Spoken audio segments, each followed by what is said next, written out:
You're a very accommodating group. I don't know if you know how accommodating you are. Yeah, I was watching you yesterday. I'll just share this with you because I shared it with Jenny, and I am a disarmingly honest person. Yeah, have you noticed? And you were in the groups of whatever you were yesterday, listening to each other. And well, we were talking about something, I can't remember what. And every group, one person was talking and all the others were slightly leaning in, sitting beautifully. It was after the Twisted Bird lesson. So you're all sitting really beautifully, slightly leaning in and listening so nicely. I can't think of another adjective other than it was just, and every group was the same with this kind of attention. You're giving each other your full attention. It was really, really, really, you're very lucky actually to have each other. Huh? Who, these guys? What?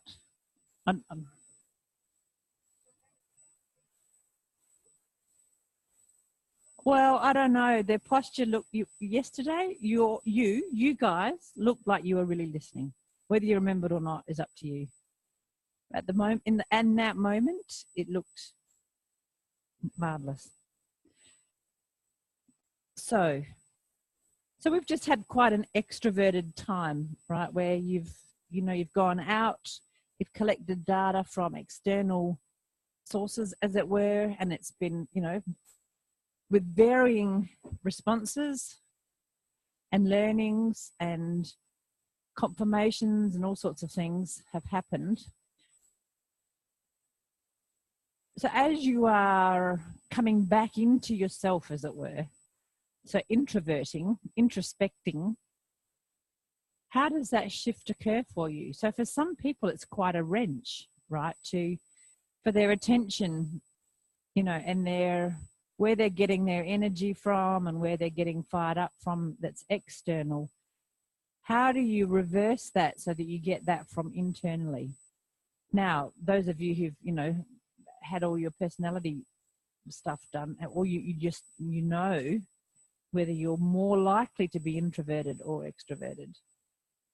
One direction is easier than the other. So going from extroversion to introversion is easier than introversion or introspection outward, right? So, however, it would be good if that movement, let's say, is quite reversible. And you're actually practicing it, aren't you? Every time I ask you to get off the floor, get down onto the floor, you're going in, and every time you get up off the floor, you're either staying in and then coming or whatever.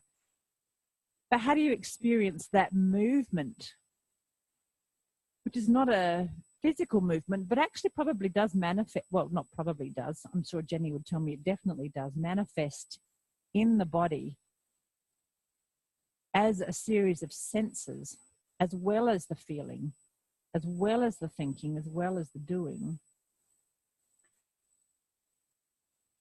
And so for some people, you did it instantaneously as you lay down. Others have needed this full 5 minutes of me talking to find that direction and that orientation inwards. Okay, so orientation can be inwards. And some of you, this is home. Some of you, this is refuge. Some of you, this is difficult. You're learning to like it here.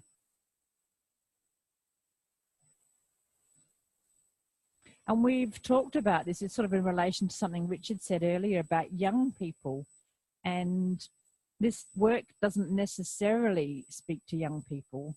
And Zoran said something quite provocative when we were chatting about something that, if the younger generations now become so sort of oriented to digital technology and communicating that way, which is in some senses, a very benign form of extroversion, maybe this kind of introversion will die a quiet death. Is it needed in our society? Is it needed more than ever? Or is it needed at all?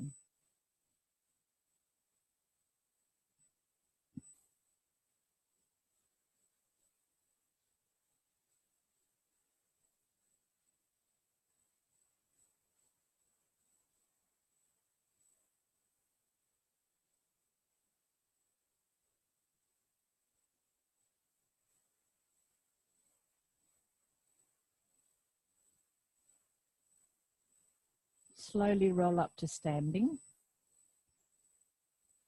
You didn't see that coming, did you? You thought I was going to settle you down into one of those really introspective things, rolling little balls over yourself. Okay, so this is not so easy to be introspective. But again, take some time, and you may need to close your eyes and go inward again. Find what you found on the floor, that inward orientation, and find it in this position.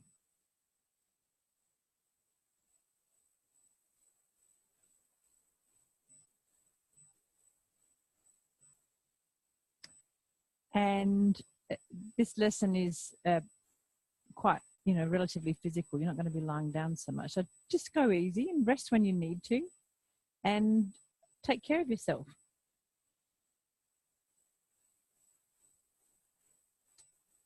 And make sure that you've got a bit of space around you, and that you're, floor space and space from other people. And if you can do this with your eyes closed, that's fine. But, vision is quite important for balance for most people. So if you need to have your eyes open, do so. What the intention is to stay somewhat inward, though. So you're exploring the environment, but with this kind of introspection, if you like. So there's this tension between going outward and inward. Let's play with that, with your eyes. So find a way to put your right hand on the floor without squatting. So you keep your legs, don't have to be stiff straight, but relatively straight. And how does your hand land on the floor? What lands first? What do you notice? And what spot, in relation to your feet, where does it land? And notice that. Come back up and do it again. So you can see already what I'm talking about is that you're paying attention deeply internally. However, you're engaging with the environment. So you need to have some attention for the environment. So again, find the floor with your right hand and try a slightly different spot, because maybe that first spot wasn't as interesting as somewhere else. And then when you're down like that, check other spots without having to come all the way up. Feel other spots. Your hand can really land. I remember last week you were hunting for pins or earrings or something on the floor. So that same quality of touch, so the palm of your hand, where could the palm of your hand explore on the floor without moving your feet? So if you might want to take a reasonably wide stride and then keep your feet roughly there, and without your feet moving, where can you just your right hand go? Stand up when you need to. And it's got all the qualities of ATM, that you're breathing, your diaphragm. So can you breathe upside down like this? So remember Feldenkrais said, when you're in different postures, parts of you that can be quiet in normal breathing may have to do more than their usual share. So other parts of you have to do more than their usual share when you're head down like this. So have you gone to the right of your feet and the left of your left foot? Have you gone between your feet? Have you gone behind each foot? In other words, where haven't you gone? Do you know what you don't know? And that your hand could slide around, and it's sort of light and explorative. And then broaden your attention so that you could pay attention to not just your breathing and the hand on the floor, but your jaw and your eyes and your feet and your pelvis and your lower back and between your shoulder blades and your collarbone and so on and so forth.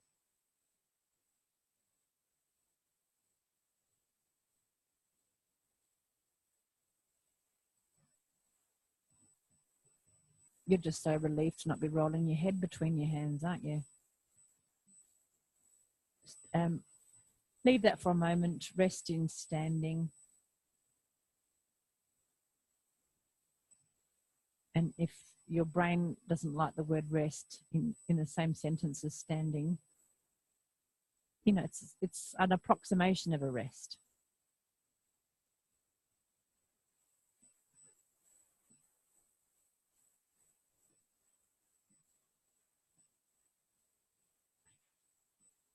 And now lower your right hand to the floor again, in a place that feels where it's most sustainable, where you feel like you can really let it rest. Where does it land? It's the same place as before.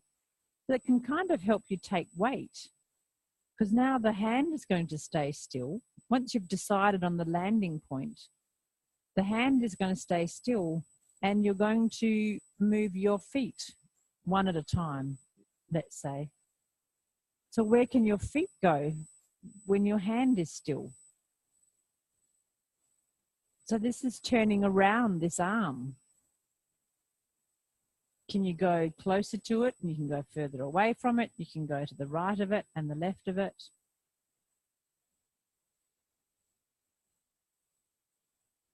And, you know, the little kind of baby steps, and you're thinking, what the hell do I do with my left arm? And it's just dangling like a albatross, or the dead parrot in the Monty Python skit. And where do your feet go easily? And if it's your sore shoulder, use the other one, but don't swap. Like, pick one and stay with it. Like, this is not about evening up. One hand. So I'm just probably a couple of people in the room have got sore right arms. So the fact that I'm always picking on the right arm is not good for them. So they can use their left arm, but don't keep swapping between the two. You can turn around your hand. Yeah, you can swivel on your hand. Yeah. Your hand can slide a little bit on the floor. Why not? Why not?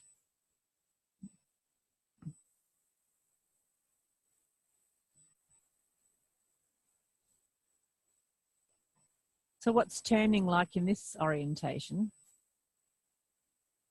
And breathing and so forth. Come up to standing again.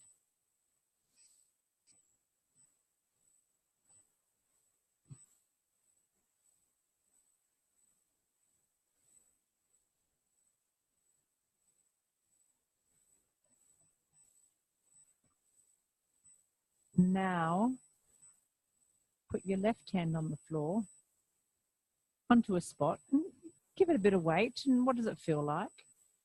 And is there another spot where it's easy to give a bit of weight or not? So try a few different spots. With that idea of testing it out of, can I give a bit of weight? Can I give a bit of responsibility to the arm here or not? And then free it up a bit and see where it can go on the floor. Not necessarily with this weight idea, but just what floor space is available to it, with your feet staying still.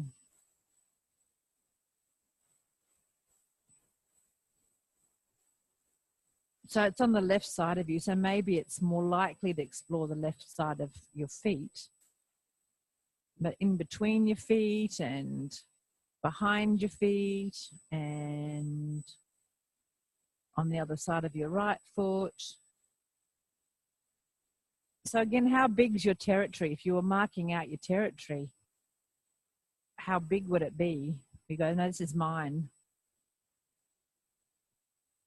And if Gloria tried to impinge on your, go over your boundary, you could say, no, that's mine. That's my floor space.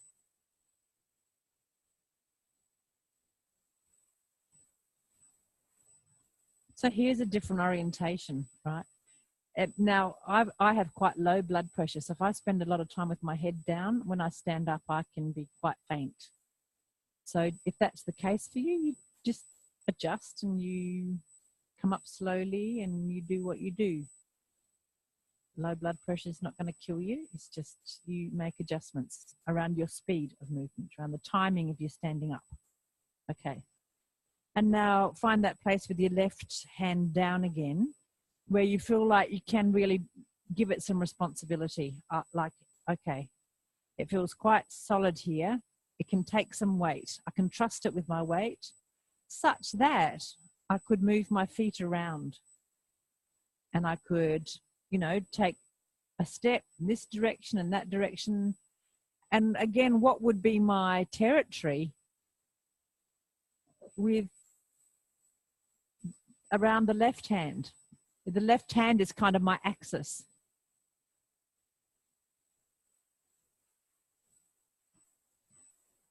And afterwards, we're going to see who's got the biggest territory. No, not really. Not really. The most symmetrical? No. We're not competitive in here. But if we are, we pretend we're not. So it's our territory. Ah, it's all in the language. Yeah. Who had the territory thing? Is that Julie? So Canberrians, you a bit territorial? The capital territory? Can't help it. Do you feel a little bit vulnerable because you are totally surrounded by New South Wales? You feel a bit like Switzerland? Good, leave it, stand up. And you know what? Have a rest on your back.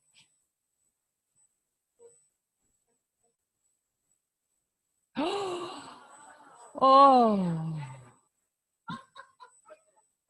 them's fighting words. A roundabout in the middle. Oh my word. Alison? Julie? Is that, yeah, WA, greatest territory, fewest number of people. We're going to invade you. No.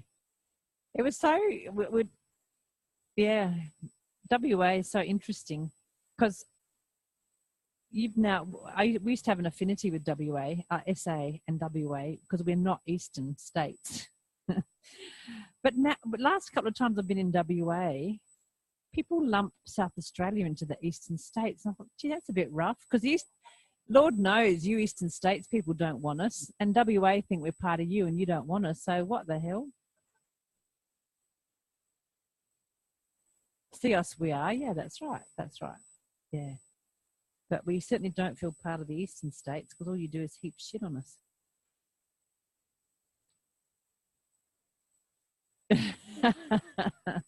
We get enough. We get the important ones. Sorry? Queensland was as well. Were you? I know WA was when WA had that cash cow thing. I didn't know Queensland was going to fly the coop. Yeah.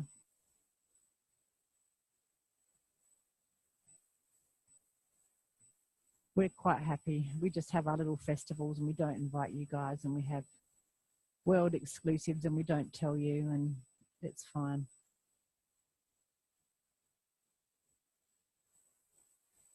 So are you going inward or are you staying outward? Where are you? Where's your orientation?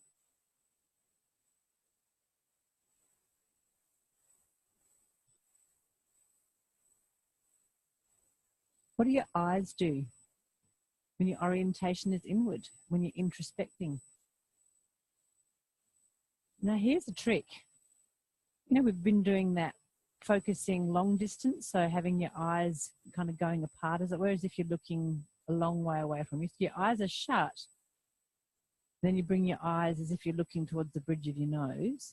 So your eyes are shut. So you're not bothered by images. This is a movement that you can sense without vision. How about orienting to yourself with your eyes focused a long way away from you?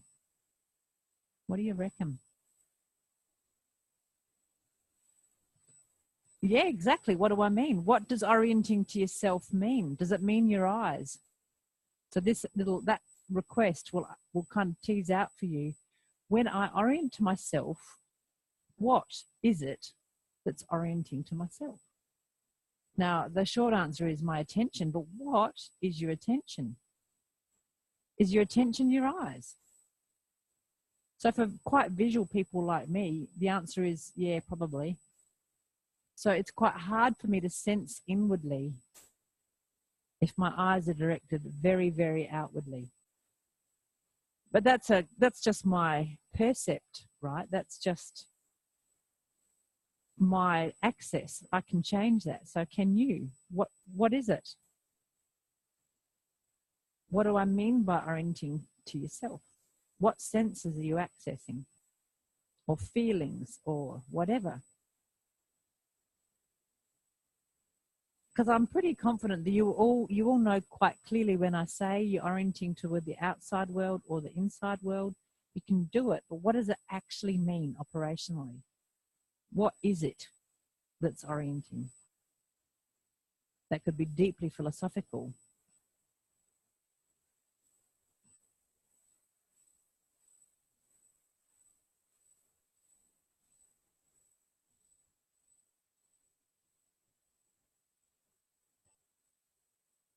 Roll over and come up to sitting.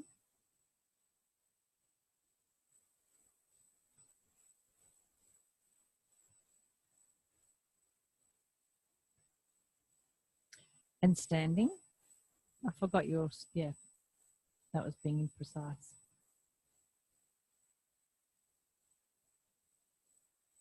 And find a place where your feet are sort of comfortable. And then find two places, so one each, for your right hand and your left hand. Where do they land first, spontaneously? So your pelvis stays somewhat high. And you could really give a little bit of responsibility for your weight to your hands.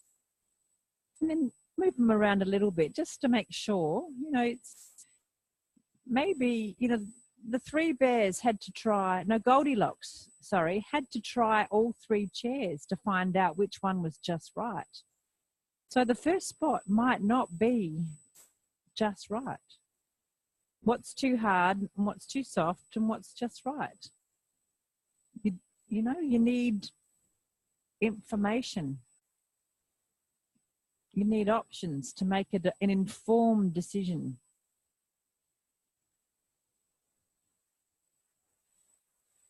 And now when you found those 4 spots where you think that this is somewhat sustainable, I could hang here for a while, this is conceivable,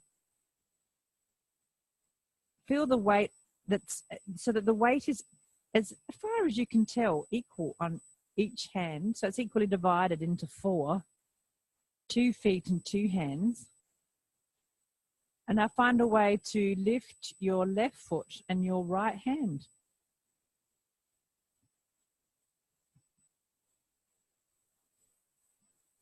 And how far does lifting mean?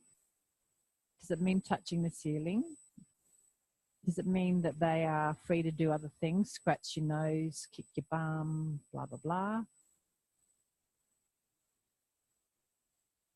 And then pop them down. Do they want to go back in the same spot, or does that inform you somehow? And lift up your left hand and your right foot.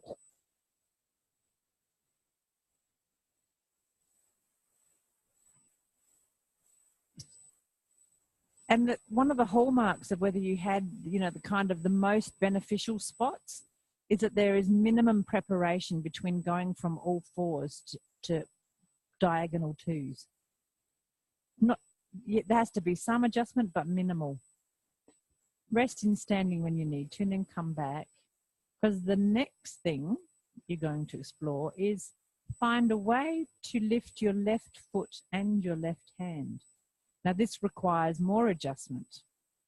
If you truly have got weight on your all 4, how do you find a way to de-weight or unweight the 2 left limbs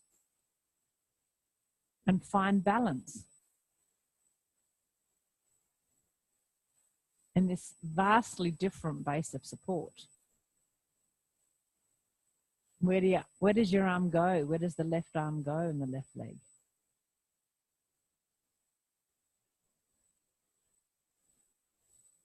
And then the right arm, lift up the right arm and the right leg. Do you have a preference? Is this where your sidedness really becomes apparent? And are you breathing? Is your diaphragm free?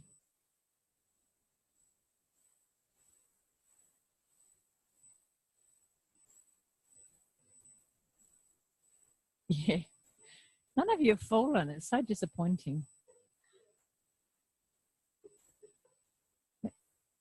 Okay, good. Stand up and have a little walk around just in case. And I think, if memory serves me correctly, in Amherst, he's laughing at everybody because they're getting up and doing this and shaking. And he's like, he's teasing them about being energy workers, and they're shaking out all their bad karma and stuff.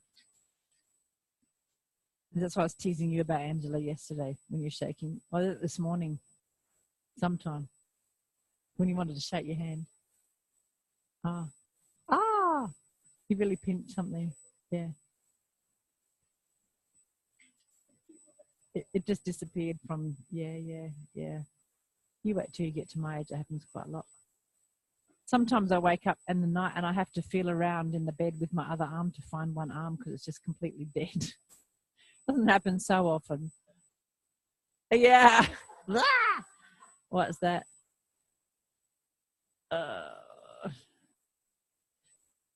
I've got clients who have that kind of relatively permanently after stroke, and they wake up screaming, saying, "Get this thing out of my bed!"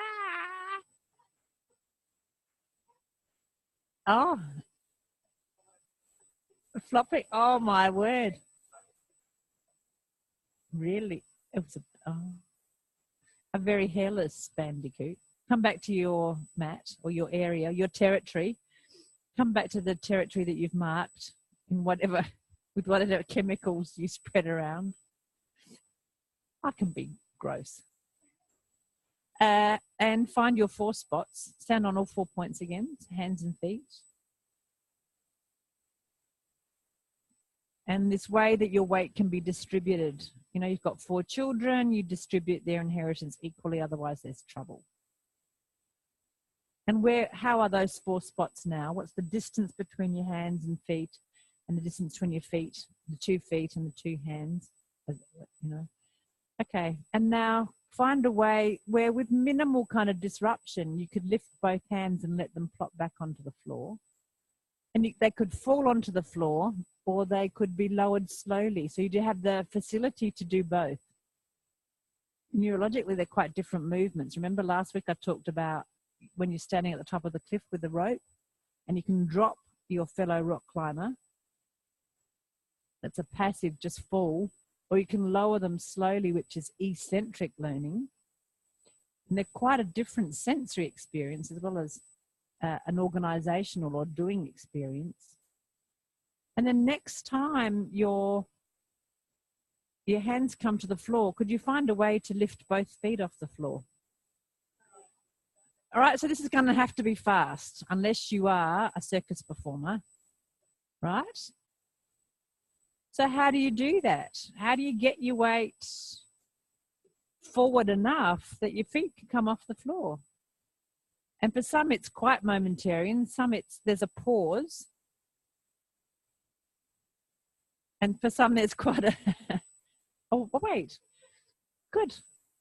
And now go between the two. So lift your hands and come down, and then as your hands come to the floor, your feet lift off. And then your feet come and your hands lift off. And it's kind of instantaneous swap. Boing, boing, boing, boing. And so for some people, the movement gets quite tiny, and that's perfectly fine. And for some people, the movements get quite big, and that's perfectly fine. Like the timing for everybody is different. And notice your orientation as your head goes down. What do you lose when your head goes down? Can you track all of you? Yeah. So be careful, right? Be careful. We're messing around with a lot of stuff here. Okay, and then what the hell? Go onto all fours again and lift up the diagonal leg, diagonal hand and leg, sorry, would make more sense. And then put it down in a way that you travel. So can you walk diagonally? Which this is a contralateral walking. Off you go. Look, now have you got eyes in the top of your head? Can you lift so you don't bump into each other? So some of you, it's easier to walk homolaterally, which means you pick up your left foot and your left hand together like an elephant does. But actually an elephant, camels do homolateral. Elephants only ever lift up one limb at a time. That's the difference with elephant gait. They always have 3 limbs on the ground. Lazy? Oh, they're bloody huge, mate. If they carry all that weight on 2 legs. Give me a break. Okay, so what are you? Are you easy to be homolateral, which is left leg, left arm going forward together? Or are you contralateral, which is left hand, right leg goes forward, and then right hand, left legs go forward? So try both. I think I've just jumped into tomorrow's lesson, but you all just look like you're up for it. You just need a little bit of a run around the room. It's like, let the dogs off the leash and whee, off they go. So you can walk. And Richard's come up with he's come up with the simian version. If I may be species specific, I'm not saying anything, Simon, Richard, other than that's what you did. There's no frickin' Simon in the room. Nobody picked me up, but for a day I was calling Kevin Simon last week and you didn't tell me otherwise. I don't know who Simon is. Simon's my fantasy male. I don't know who he is. I don't know. Simple Simon. I don't know. Simeon Simon. Sorry, Richard. So Richard was doing a different rhythm of feet, hand. Do you want to show?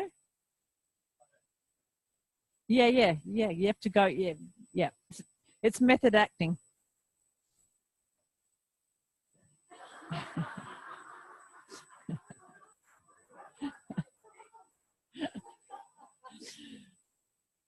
Oh, yeah. Yay. There we go. I don't know what species that is. Frog. Ah, or a kangaroo going slowly. You know, kangaroos do that when they're very slow. That's the ape. Yeah, see? Yeah. And see the softening in his wrists that goes with the whole gestalt of it? Yeah. All right. Who can, trot? I mean, I used to ride horses a bit, and when they trot, it's diagonal, but pacing is homolateral, and it is so hard to sit on. It's just so uncomfortable. You feel like you're sitting on a steam train or something. Yeah, it's really, because your legs go like this. And anyway, have a little crack again. What do you want to try? In the privacy of your own mind. So go back into introspection. The trotting is diagonal, that's contralateral, and the pacing is homolateral.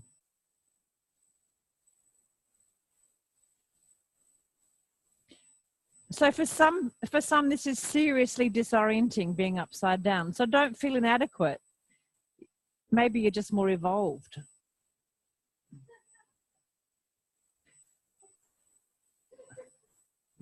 What am I trying to say? Look, I can say anything. You can interpret it any way you like. Yeah, that's right. That's another sequence, right? That's another trajectory. Yeah. Whee! Yeah.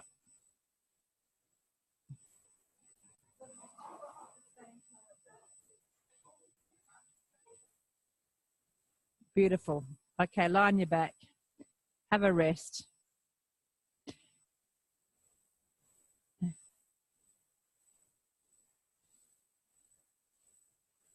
So it's quite extroverting. When you start really traversing through space, it's quite an extroverting activity. Philippa reined herself in because she wanted to do contact impro with you all, did you? Did you want to start rolling over everybody's backs and doing all that stuff? Ah.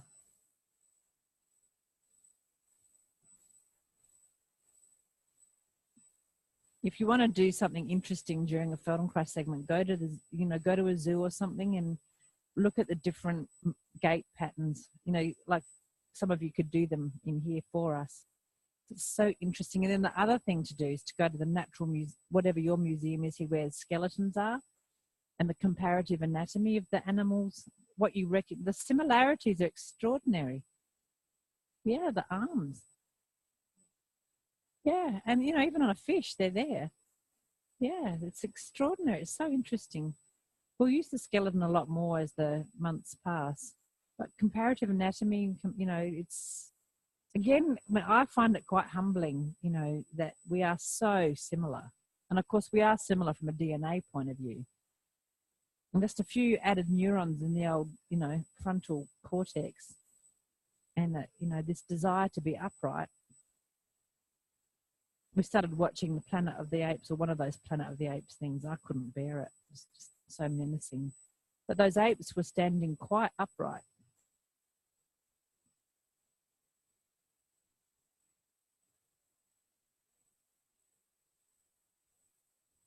Now, were you aware, think it through in your mind. I'm using that word deliberately.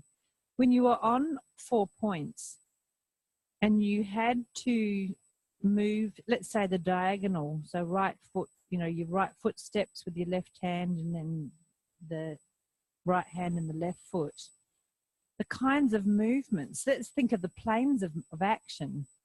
There's a lot of flexion and extension in a way, and there's rotation, because to unweight one leg, there's a bit of rotation through the trunk. When you're moving homolaterally, so the limbs on both sides lift up simultaneously, the rotation isn't in the trunk stays relatively still. But however, if the eyes are on the horizon, you'd have to rotate. Incredibly complicated kinds of movements. But what I'm asking you, I guess, is the rotation in walking on all fours is quite subtle, but it's really important. And if you can't do it, if you can only flex and extend on your hands and feet, or, you know, as a baby, hands and knees, if you don't have the ability to rotate a little bit, you actually can't do it. It's subtle. It's not a big roll. It's not a big rotation.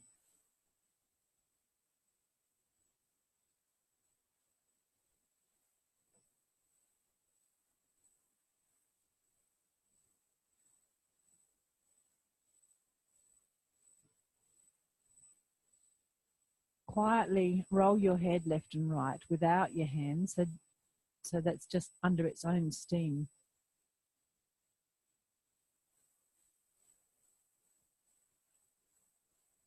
And allow the eyes to be carried with the head. So now your eyes can go along for the ride. They're not having to seek anything else. Maybe keep them shut, because as soon as you open them, they'll grasp and they'll maybe lead the movement.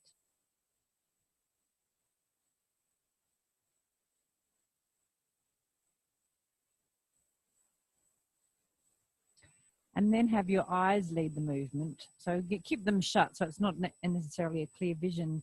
It's this idea of, I look to the right and my head follows. And how is that qualitatively different? What's the sensory experience? So for me and Jenny looking, we can't tell the difference. I mean, if we really looked up close and watched your eyeballs, maybe we could. But from a neurological point of view, from this, you know, the timing is so different. The orientation is relatively the same from external viewing, but the internal experience is different.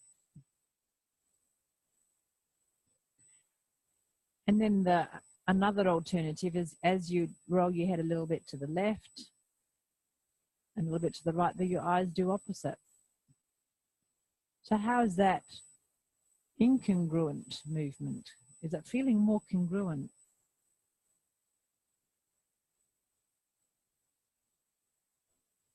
Remembering that actually we do it all the time. With that, you know, when we did that little exercise last week of looking at your thumbnail, it's in there. It's in there in such a well-trained way, but somehow it's hard to access voluntarily, because you've pushed it so far down into the automatic. So when we ask it, when we invite it to come up into the voluntary realm, it seems weird, it's hard.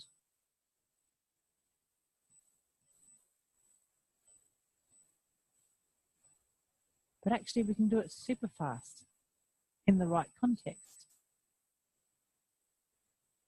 All these weird things we've got wired into us that sometimes are easy to access and sometimes are not. I find that endlessly fascinating.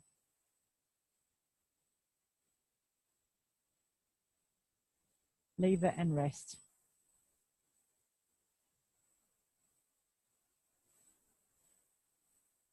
Begin to sense the domain of your mat. So if you're sensing your internal domain inside you, now can you broaden your attention to the space defined by your mat?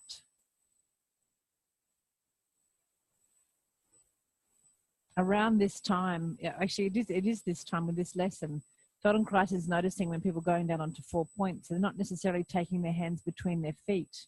And he's saying that in our self-image, that can be internal for some people, so they don't go there. And if, as a practitioner, you put your hand between their legs, they feel like that's internal. You know, they'll have a response like you've gone internal into them. So is that true for you? Some of the external space is actually a little bit internal. So there's a bit blurry, isn't it? It's not like it's a dichotomy again. It's not external space and internal space. There's space that's a little bit both. That might be the space between your ears and your shoulders. Might be the space between the upper arm and the chest, so your armpits where you're a bit tickly.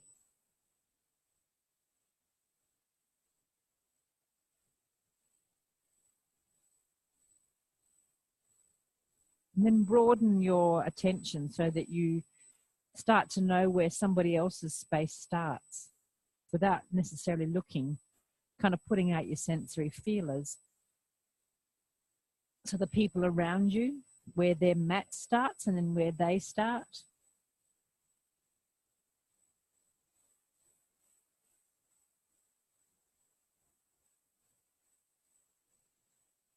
Somehow plotting the whole room as much as you can. So it gets blurry, right? You don't really know what's happening up the back. And with your attention on all of those, so the internal space, the internal external space, the truly external space, slowly roll up and come up to standing.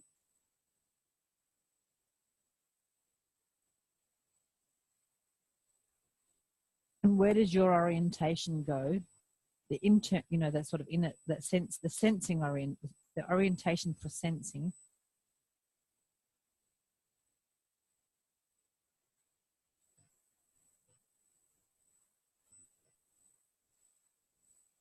So if your eyes are closed, you can reestablish your internal sense of self, the bit that's sort of a bit internal and a bit external.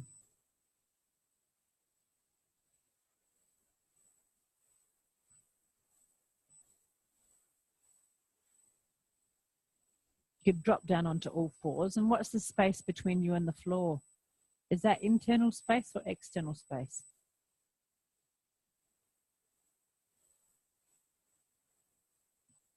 Bit between your belly and the floor. Is that really yours? If somebody came in and inhabited that space, would you feel that they were encroaching on your territory? Yeah. So you've appropriated more external space in this shape. And then stand up and compare that to the internal space, say, between your feet, between your legs, between your knees, between your thighs. If somebody came in and sat between your feet, that's your space, that internal space.